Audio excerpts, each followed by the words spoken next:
तो आइए दोस्तों शुरू करते हैं आज ज्योग्राफी वन लाइनर में अफवाह तंत्र।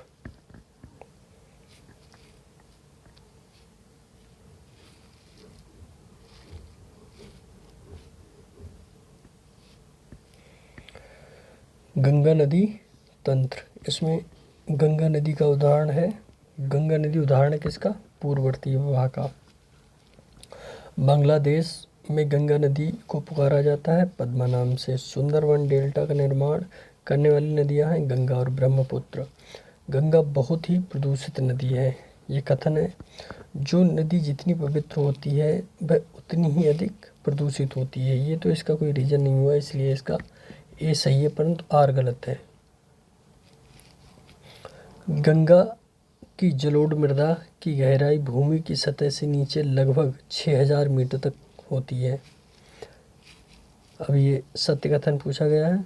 देवप्रयाग अलकनंदा और भागीरथी नदी के संगम पर स्थित है। रुद्रप्रयाग अलकनंदा एवं मंदाकिनी नदी के संगम पर अवस्थित है। अलकनंदा नदी बद्रीनाथ से बहती है।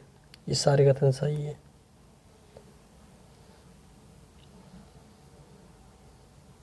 अब ये स्थल है और ये नदियों का संगम है। रुद्रप्रयाग अलकनंदा और मंदाकिनी नदियों के नंदप्रयाग है अलकनंदा और भागीरथी के मिलने वाला स्थल। कर्णप्रयाग अलकनंदा और पिंडर। देवप्रयाग अलकनंदा और भागीरथी। अलकनंदा और भागीरथी का संगम होता है देवप्रयाग में।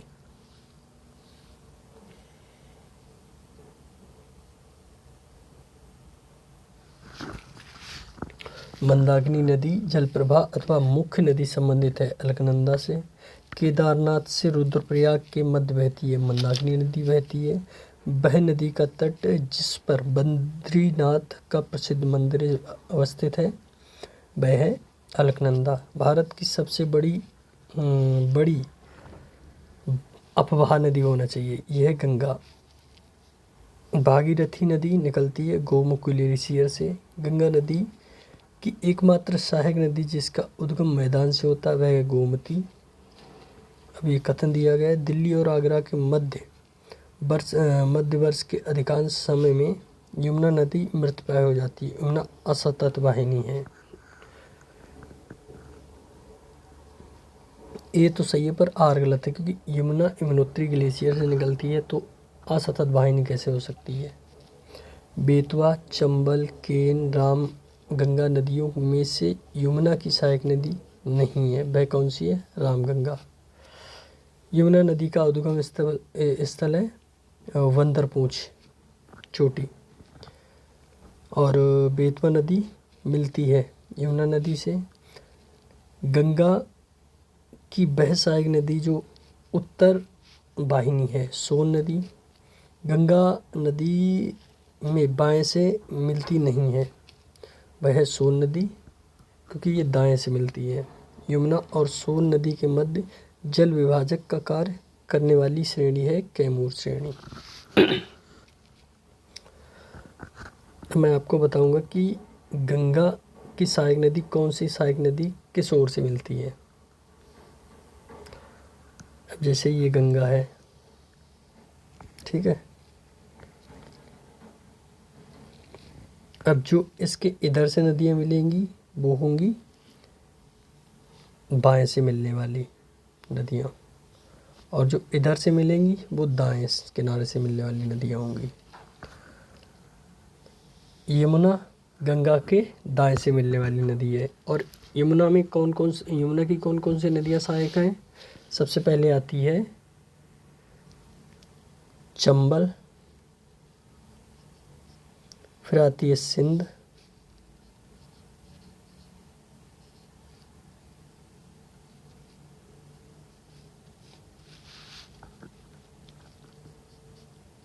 चंबल, सिंध, फिर आती है बेतवा,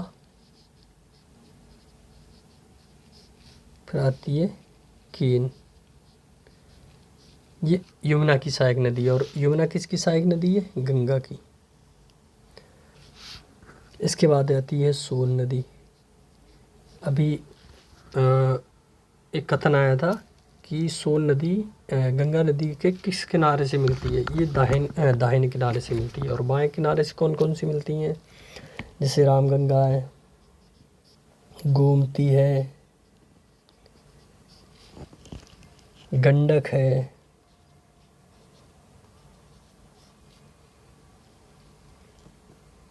रामगंगा, गोमती, गंडक और और भी कई नदियां हैं।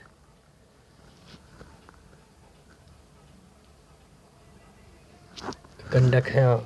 और गंडक के बाद कोसी भी है, वो भी आपकी बाएं किनारे से मिलती है।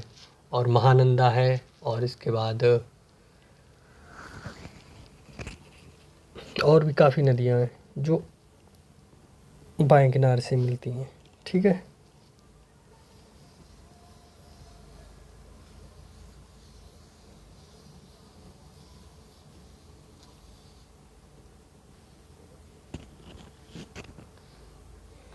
अब आइए ब्रह्मपुत्र नदी तंत्र देखते हैं।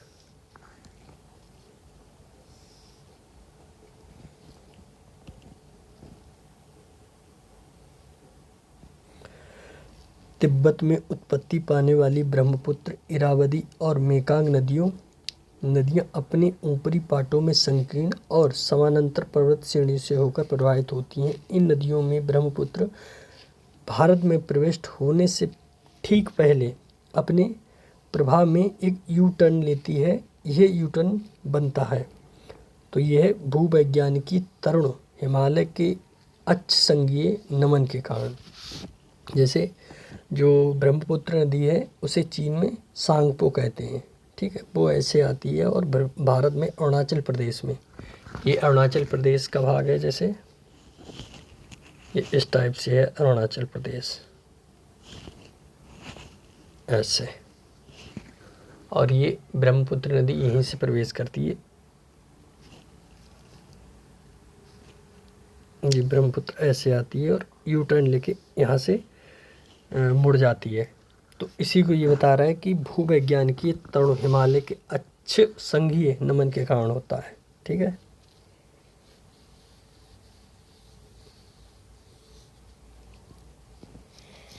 भारत में यरलुंग जांगपो नदी को जाना जाता है ब्रह्मपुत्र नाम से। ठीक है। तिब्बत में मानसरोवर झील के पास से जिस नदी का स्रोत है वह है ब्रह्मपुत्र, सतलज और सिंधु। अरुणाचल प्रदेश से होकर बहने वाली नदी लोहित और सुबनसिरी जो ब्रह्मपुत्र की सहायक हैं। मानस नदी सहायक है ब्रह्मपुत्र की काफ़ी नदियाँ सहायक हैं जिसमें लोहित है, सुबनसिरी है, धनसिरी है और आपकी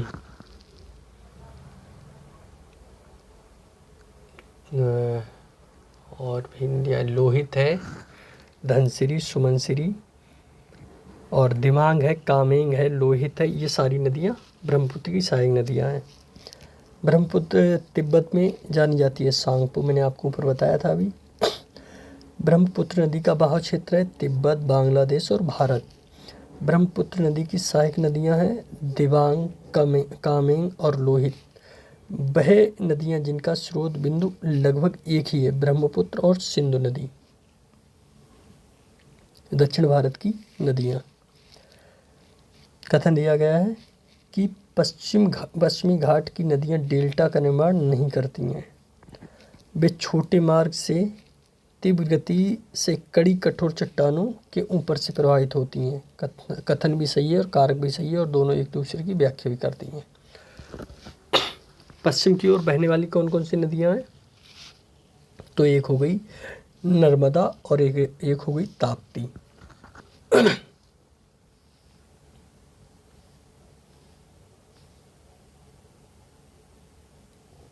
फिर से कथन कारक वाला क्वेश्चन है। प्रायद्वीपीय भारत की सभी प्रमुख नदियां बंगाल की खाड़ी में गिरती हैं परंतु नर्मदा और ताप्ती नदियां अरब सागर में गिरती हैं। कथन सही है। नर्मदा और ताप्ती नदियां भी भ्रंश घाटी से होकर बहती हैं। ये भी कारण भी सही है और कथन भी सही है और एक दूसरे की व्याख्या भी कर रहा है। नर्मदा नदी पश्चिम की ओर बहती है, जबकि अधिकांश अन्य प्रायद्वीपीय बड़ी नदियां पूर्व की ओर बहती हैं, क्योंकि यह एक रेखीय विभ्रंश रिफ्ट घाटी में विस्तृत है। नर्मदा नदी पर्वत श्रृंखलाओं के बीच स्थित है। वह है बिंद और सतपुड़ा। जो नर्मदा नदी है वो किन दो पर्वतों के बीच बहती है? पहले बिंद, फिर सतपुड़ा। इन्हीं के बीच से बहती है नर्मदा। ये है बिंद और ये सतपुड़ा।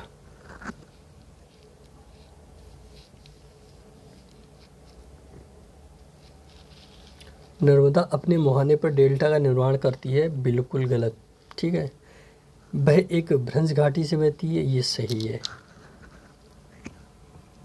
भारत की पश्चिम की ओर बहने वाली नदियाँ जो डेल्टा का निर्माण नहीं करती हैं, वह है नर्मदा, ताप्ती और पेरियार। पेरियार ये कहाँ? दक्षिण भारत में बिल्कुल है।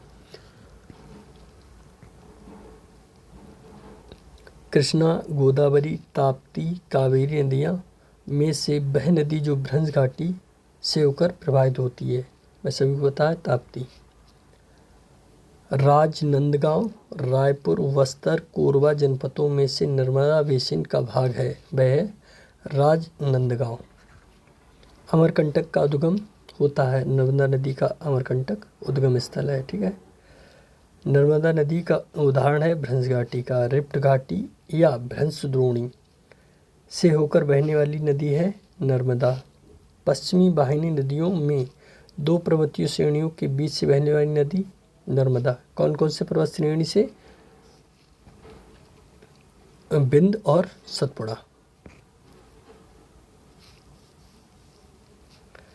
तवा सहायक नदी है। तवा किसकी सहायक है? नर्मदा की। गोदावरी, ताप्ती, कृष्णा, महानदी में से अरब सागर में गिरने वाली नदी है ताप्ती। और जो बंगाल की खाड़ी में गिरती हैं कौन कौन सी हैं? देखो, गंगा भी गिरती है। ठीक है। और आपकी गोदावरी भी गिरती है, और कृष्णा भी गिरती है, कावेरी भी गिरती है,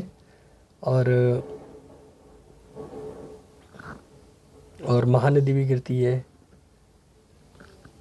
और आपकी और जो पेरियार है वो भी गिरती है। आपकी छोटी छोटी काफ़ी नदियाँ हैं, जो अधिकांश नदियाँ मतलब बंगाल की खाड़ी में ही गिरती हैं।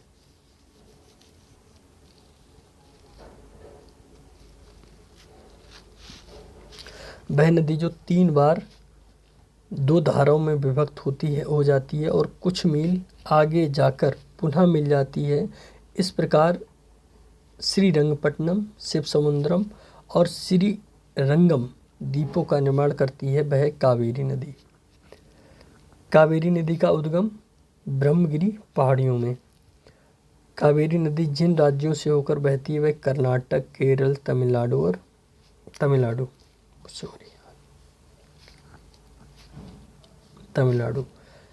दक्षिण भारत की गंगा किसे कहा जाता है? कावेरी को। बूढ़ी गंगा किसे कहा जाता है? गोदावरी को। कृष्णा नदी जल विवाद आंध्र प्रदेश, कर्नाटक, महाराष्ट्र के मध्य। वह नदी जिनको जोड़ने का कार्य किया गया गोदावरी, कृष्णा, और 2 नदियां और जोड़ने का काम हो रहा है, वो कौन सी हैं? बेतवा और केन। गोदावरी, कावेरी, ताप्ती, महानदी में से वह नदी जो एस्चुरी का निर्माण करती है, तो जो पश्चिम की ओर बहेगी वही एस्चुरी का निर्माण करेगी, वो है ताप्ती। गोदावरी, महानदी, नर्मदा, ताप्ती नदियों की लंबाई का अवरोही क्रम। सबसे लंबी कौन सी? गोदावरी, इसके बाद नर्मदा, इसके बाद महानदी और इसके बाद ताप्ती।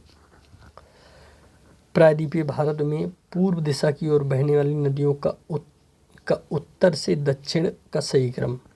तो सबसे उत्तर में कौन सी है? स्वर्ण रेखा, इसके बाद महानदी, फिर गोदावरी, फिर कृष्णा, फिर पेन्नार, फिर कावेरी, फिर वैगई सबसे नीचे है।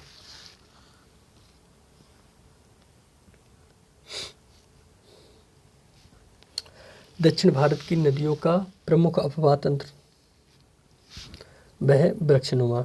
सोन, नर्मदा और महानदी निकलती है अमरकंटक पहाड़ी से। अमरकंटक पहाड़ी कौन से राज्य में? छत्तीसगढ़ में।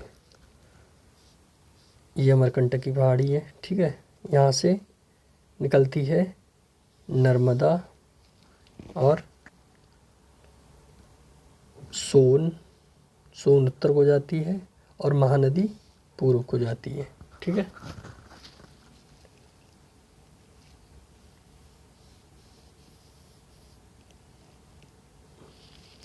वह नदी जो यशस्वी नहीं बनाती वह है महानदी। उड़ीसा में अपना डेल्टा बनाती है महानदी। वह नदियाँ जिनके घाटों में जल का अभाव है, साबरमती और ताप्ती घाटों में। वह स्थान जहाँ से भारत की दो महत्वपूर्ण नदियों का उद्गम होता है, जिनमें एक उत्तर की तरफ प्रवाहित होकर बंगाल की खाड़ी की तरफ प्रवाहित होने वाली दूसरी महत्वपूर्ण नदी में मिलती है, और दूसरी वह जो अरब सागर के में प्रवाहित होती है, वह अमरकंटक। ये जो सोन नदी है वह उत्तर की ओर जाती है, ठीक है। अभी मैंने बताया सोन नदी उत्तर की ओर और नर्मदा नदी पश्चिम की ओर अरब सागर में गिरती है, ठीक है। और ये जो महानदी है वह बंगाल की खाड़ी में गिरती है, और ये गोदावरी जो सोन है वो गंगा नदी में मिल जाती है और बंगाल की खाड़ी में ही गिरती जाके है।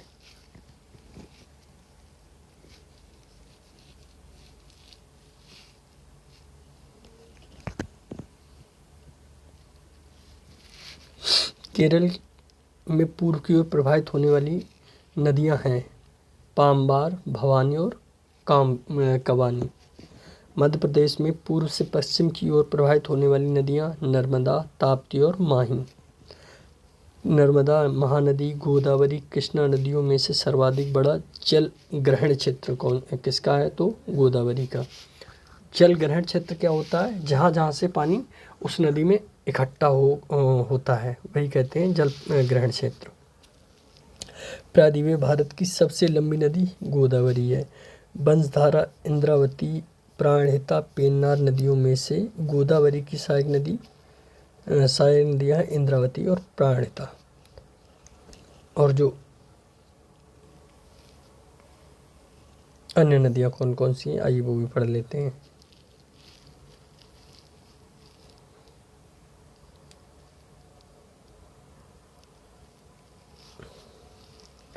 हिमालय की सभी श्रेणियों को काटने वाली नदी है सतलज। ये क्वेश्चन 2025 में ही पूछा गया किसी एग्ज़ाम में, अभी फ़िलहाल मुझे ध्यान नहीं है, लेकिन हाँ ये 25 में पूछा गया है। शायद ये क्वेश्चन पूछा गया है आर ओ के एग्ज़ाम में, शायद 2025 जो 23 वाला एग्ज़ाम था 25 में हुआ था उसमें।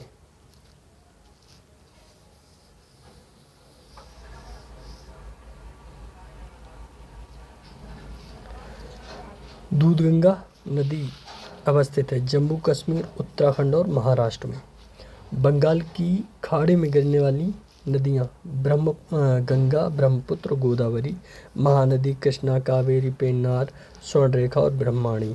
कृष्णा नदी की सहायक नदियाँ हैं कौन कौन सी हैं? कोयना है, एरला है, डीना है, बरना है, घाट प्रवाह है आदि। हंगरी सहायक नदी है तुंगभद्रा की। सोन नदी का वास्तविक स्रोत है शहडोल जिले के अमरकंटक से। अभी हमने ऊपर पढ़ा था कि जो सोन नदी का उद्गम है वो कहाँ से होता है? अमरकंटक पहाड़ी से। उत्तर दक्षिण दिशा के आधार पर नदियों का सही क्रम कौन सा है? कृष्ण गंगा है, फिर गंगा है, फिर बेन गंगा है, फिर पेन गंगा है। पेन गंगा दक्षिण भारत में पड़ती है और बेन गंगा भी दक्षिण भारत में पड़ती है। हिमाचल प्रदेश से होकर बहने वाली नदियाँ ब्यास, चिनाब, रावी, सतलज और यमुना।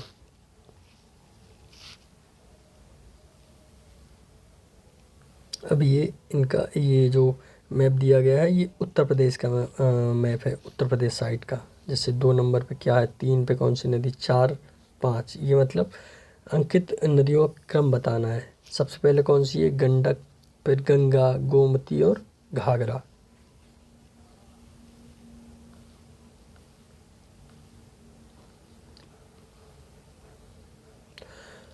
गोदावरी नदी निकाली गई है, गोदावरी नदी से निकाली गई नहर है एडन नहर।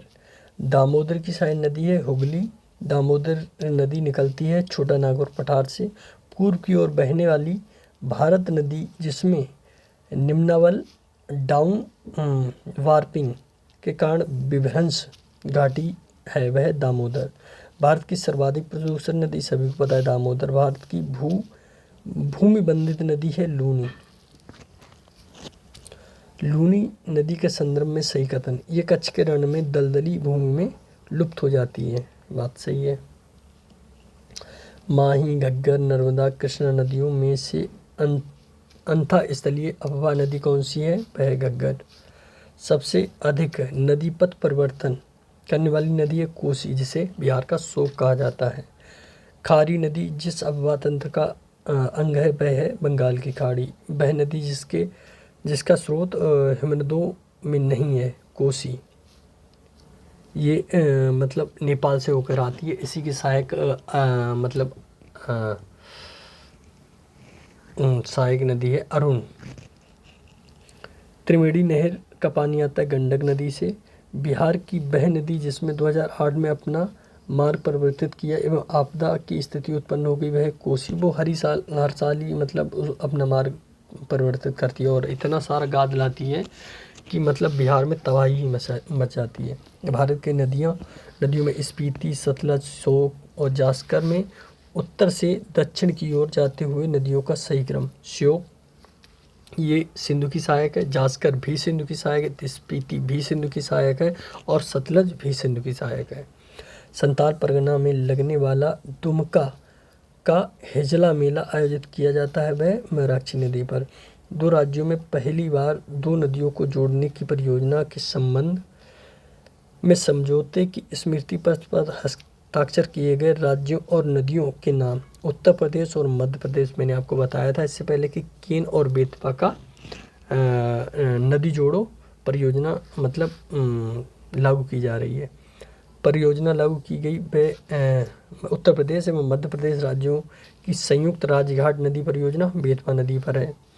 काली नदी भारत के दक्षिण भाग में पूर्व की ओर बहने वाली नदी है।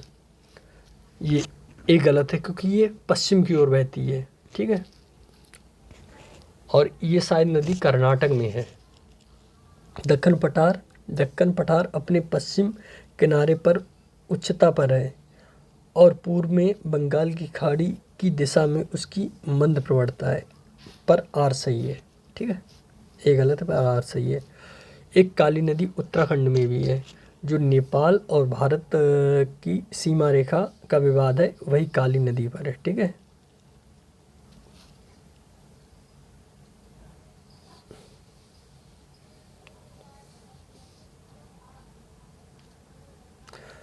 भारत में विश्व का सबसे ऊंचा पुल बनाया जा रहा है चिनाब नदी पर, जिसका उद्घाटन 2025 में मोदी जी ने किया था। उसकी ऊंचाई कितनी है? उसकी ऊंचाई मुझे एग्जैक्ट ध्यान नहीं आ रही है अभी, मैं चलो आएगी ध्यान तब मैं बता दूंगा आपको। महात्मा गांधी सेतु स्थित है बिहार में। वह नदी जिसका उद्गम स्थल भारत में नहीं है वह है सतलज। कपिली जिसकी सहायक नदी है वह है ब्रह्मपुत्र। सुमेलिखित कीजिए। गोदावरी की सहायक मंजरा, कृष्णा की भीमा, ब्रह्मपुत्र तीस्ता और गोदावरी इंद्रावती।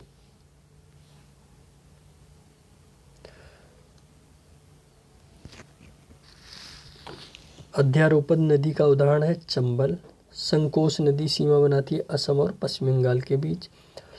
वह नदी जो मध्य प्रदेश से निकलती है और खंबात की खाड़ी में गिरती है वह माही नदी।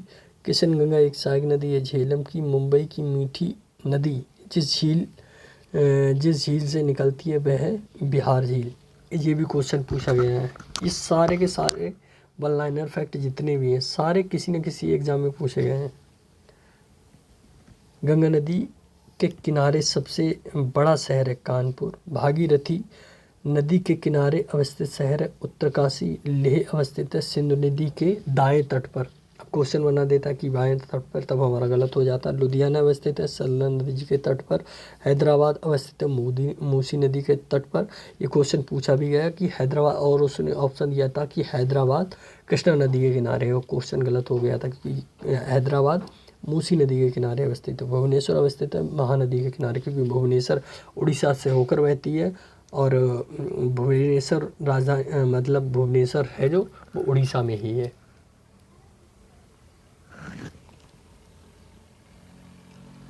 बैतूल सीमावर्ती नदी है, ताप्ती मतलब नगर है, बैतूल नगर है वो, ताप्ती नदी के किनारे है।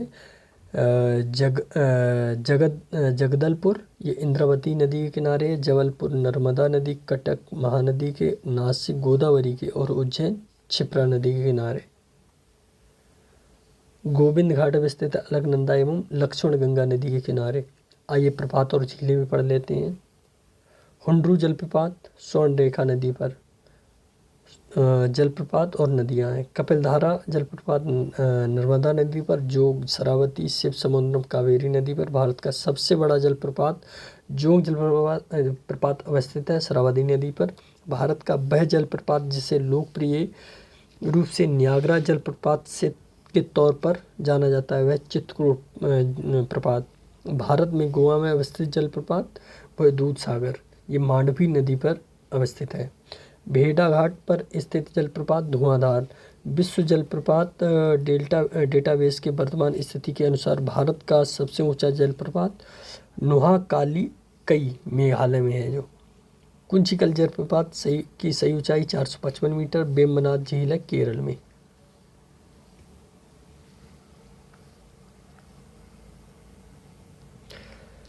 पेरियार झील 55 किलोमीटर क्षेत्र पर फैली है जो कृत्रिम झील है। चिल्का झील कहाँ अवस्थित है वो सभी को पता है, उत्तरी सरकार तट में है, उत्तरी सरकार मतलब उड़ीसा में। चिल्का अवस्थित है उड़ीसा में। लोकटक झील मणिपुर राज्य में। दो भारतीय राज्यों में साझेदारी वाली झील पुलिकट झील। फुल्लर झील उत्तर प्रदेश पीलीभीत में है। झीलें अवस्थित है लोनार झील महाराष्ट्र, नक्की झील राजस्थान, कोलेरू झील आंध्र प्रदेश, डल झील कश्मीर। ये किसको पता नहीं होगी डल झील कहाँ है। और पुलिकट आंध्र प्रदेश और तमिलनाडु की सीमा पर। असम में अवस्थित झील चंपनाला झील। रहस्यमय झील रूपकुंड झील। जम्मू कश्मीर में अवस्थित झील अंचार झील श्रीनगर। झीलें और अवस्थिति अष्टाईमुडी केरल, पुलिकट तमिलनाडु, रूपकुंड उत्तराखंड, सूरजकुंड हरियाणा। और बर्फ से ढकी झील घेपन स्थित है हिमाचल प्रदेश में। आइए जलवायु से संबंधित फैक्ट पढ़ते हैं। मानसून की सबसे उत्पत्ति हुई है अरबी भाषा से। और भारत मूलतः एक मानसूनी देश है क्योंकि उच्च हिमालय से उसे जलवायु संबंधी विशिष्टता प्रदान करता है। ये दोनों सही हैं और इसका सही स्पष्टीकरण भी करते हैं। भारत की जलवायु उष्णकटिबंधीय मानसून की तरह है, बात सही है। भारत उष्णकटिबंधीय अक्षांशों के बीचों बीच अवस्थित है, ये गलत है क्योंकि शीतोष्ण कटिबंध का भी कुछ भाग हमारे देश में है। भारत का वह राज्य जहां मानसून आगमन सबसे पहले होता है वो तो केरल है। भारत में ग्रीष्मकालीन मानसून प्रवाह की सामान्य दिशा है दक्षिण पश्चिम से उत्तर पूर्व, मतलब भारत की ये अवस्थिति है, ऐसे मान लो ये है भारत, ठीक है। मानसून कहाँ से घुसता है, ये ऐसे ये दो शाखाओं में बढ़ जाता है। ये पश्चिम बंगाल की शाखा और ये अरब सागर की शाखा, और ये यहाँ पे आके दोनों मिल जाता है।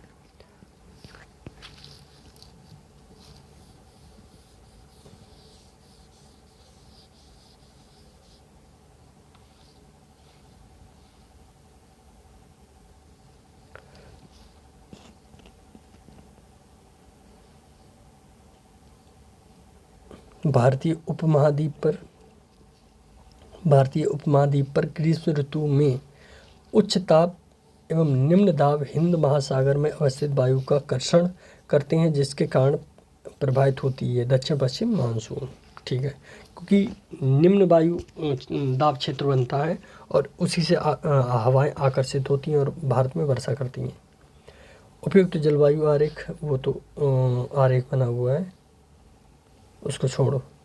भारत का सबसे सूखा स्थान है लेह। वैसे राजस्थान भी हो सकता है, लेकिन उससे कम वर्षा लेह लद्दाख में होती है।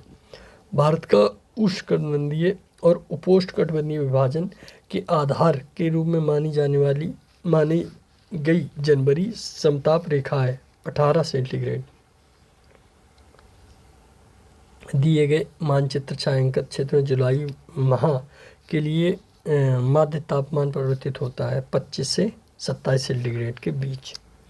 भारत में सर्वाधिक दैनिक तापांतर पाया जाता है राजस्थान के मरुस्थलीय क्षेत्रों में। तमिलनाडु में मानसून के सामान्य महीने नवंबर दिसंबर, लौटती हुई मानसून से वर्षा होती है इसमें। भारतीय मानसून मौसमी विस्थापन से इंगित है, जिसका कारण है स्थल तथा समुद्र का विभेदितापन।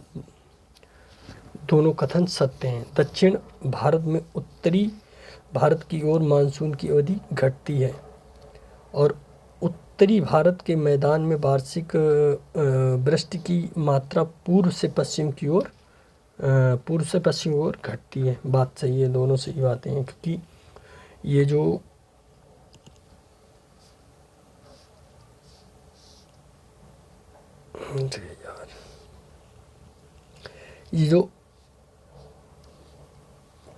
बंगाल की खाड़ी की शाखा है, इससे ज़्यादा बारिश होती है, ठीक है। और ये इधर की ओर चलते चलते ये अपनी जो आर्द्रता है वो खो देती है, इसीलिए वर्षा पश्चिम की ओर जाते जाते कम हो जाती है।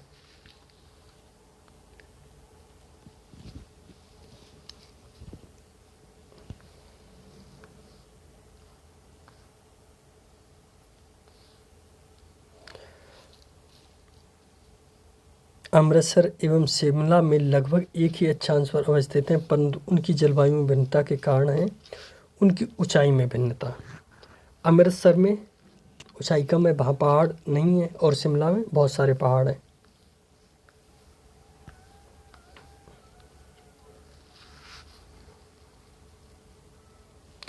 दक्षिणी छत्तीसगढ़ राज्य में फैलाव पाया जाता है आर्द्र दक्षिण पूर्व जलवायु का। आर्द्र जलवायु का अनुभव होता है कोची एवं तेजपुर में। मानसून का निवर्तन इंगित होता है साफ आकाश से, बंगाल की खाड़ी में अधिक दाब स्थिति से और स्थल पर तापमान बढ़ने से।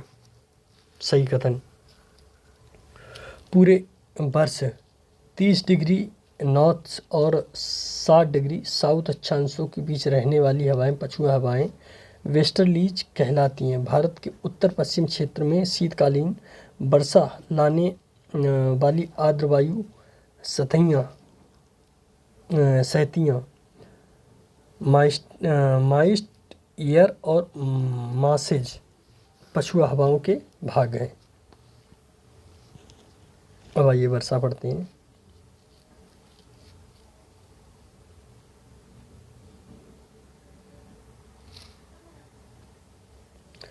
भारत की सर्वाधिक वर्षा मुख्यतः प्राप्त होती है दक्षिण पश्चिम मानसून से।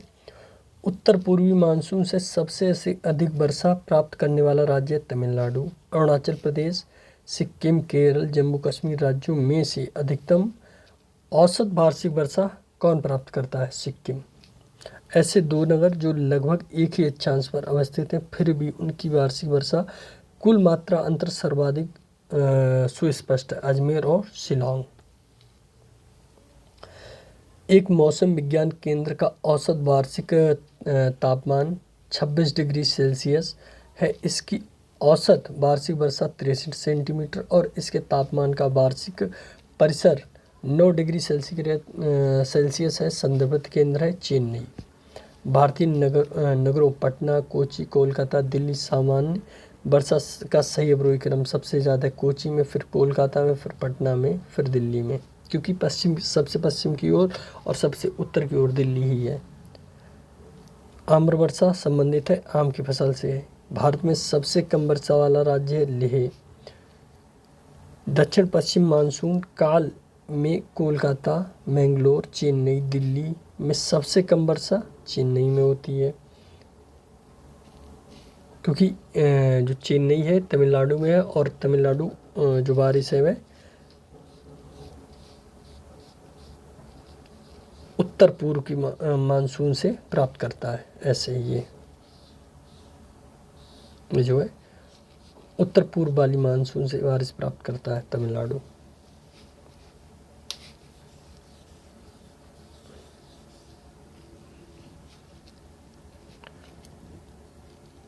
चेरापूंजी अवस्थित है मेघालय में, जो भारत का सबसे ज़्यादा मतलब वर्षा प्राप्त करता है। भारतवर्ष में सर्वाधिक वर्षा वाला क्षेत्र है पश्चिमी घाट, हिमालय क्षेत्र और मेघालय।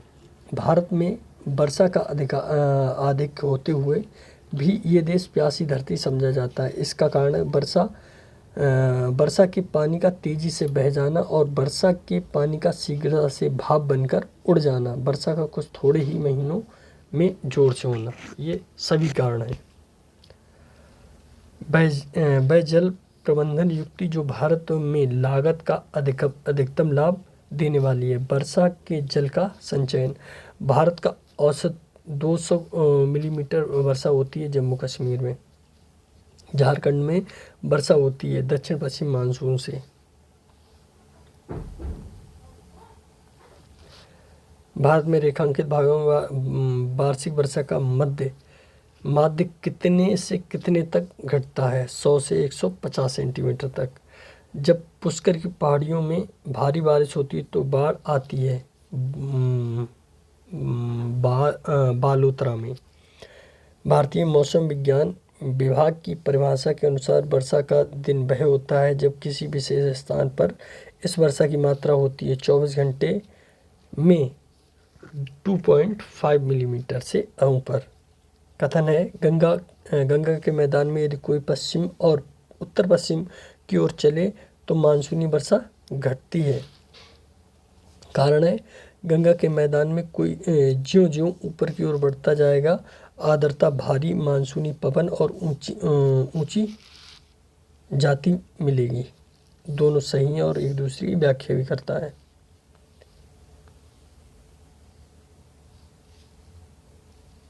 अभी ये क्वेश्चन दिया गया है,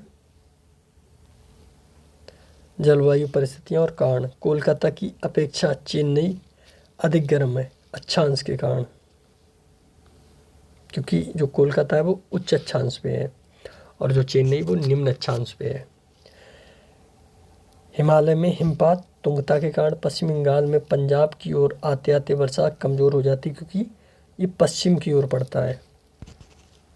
जो पूर्व से आने वाली जो बंगाल की खाड़ी वाली शाखा है पूर्व से होती हुई पश्चिम की ओर आती है और उसमें आर्द्रता कम हो जाती है, इसीलिए बारिश कम होती है। सतलज गंगा मैदान में पश्चिमी दाब।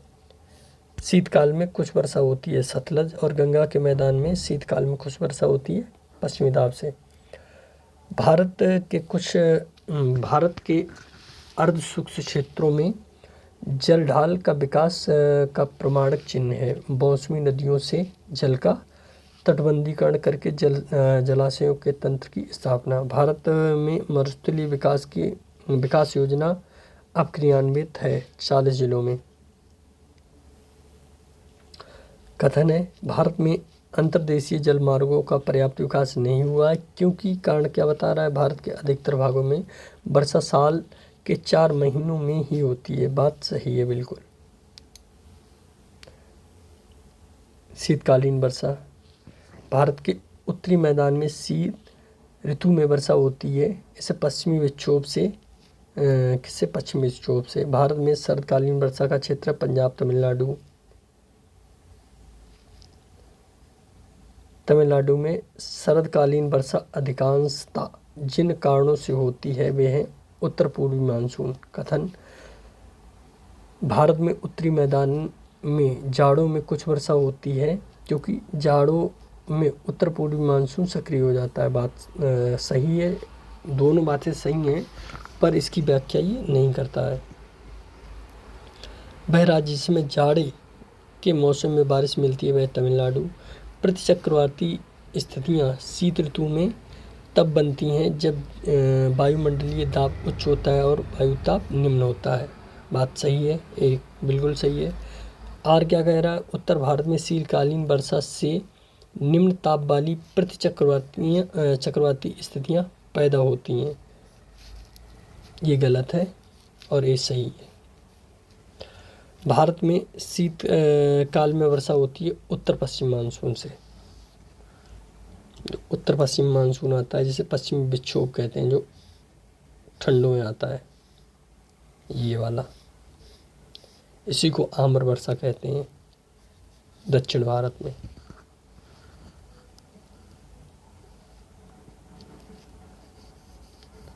अब प्राकृतिक आपदाएं पढ़ेंगे, वो हम पढ़ेंगे अगली क्लास में। तो अगर वीडियो अच्छा लगा हो तो लाइक करें एंड चैनल को प्लीज़ करके सब्सक्राइब करें। धन्यवाद।